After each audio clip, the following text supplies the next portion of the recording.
Brilliance Audio presents the unabridged recording of Life Without Summer by Lynne Griffin, performed by Tanya Eby. O summer day beside the joyous sea, O summer day so wonderful and white, so full of gladness and so full of pain, forever and forever shalt thou be, to some the gravestone of a dead delight, to some the landmark of a new domain.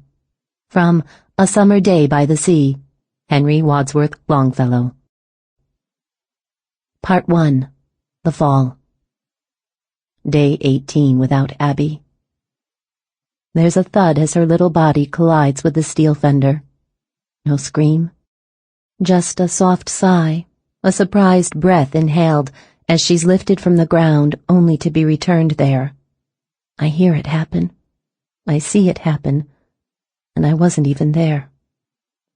Like the other 12 mornings I'd driven Abby to preschool, she skipped out to the van, her backpack slung over her shoulders.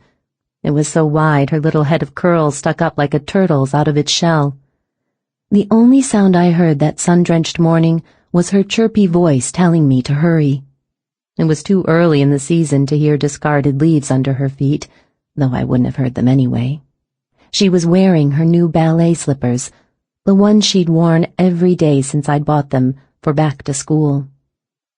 The ride to Bright Future's preschool was only 7 minutes, and she talked the whole way, wondering whether they'd start the day indoors or out. Neither of us could have known that the light kiss and fleeting hug she gave me outside the gate of the playground would be our last.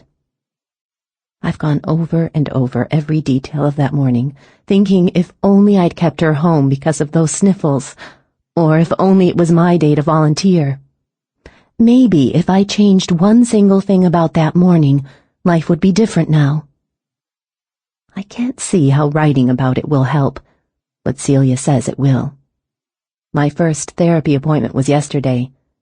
I gripped the railing as I made my way down the farmer's porch steps. It was my first time out in 2 weeks. In seconds I realized my capri pants and flip-flops were geared to the weather before, not to the crisp fall air that hit me in the shins as I walked to my van. I didn't have the energy to change. I hoisted all 110 pounds of me into the driver's seat that was positioned too far back from my legs. The van was cleaner on the inside than it had been in months.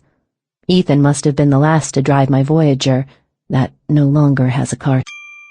Sample complete. Ready to continue?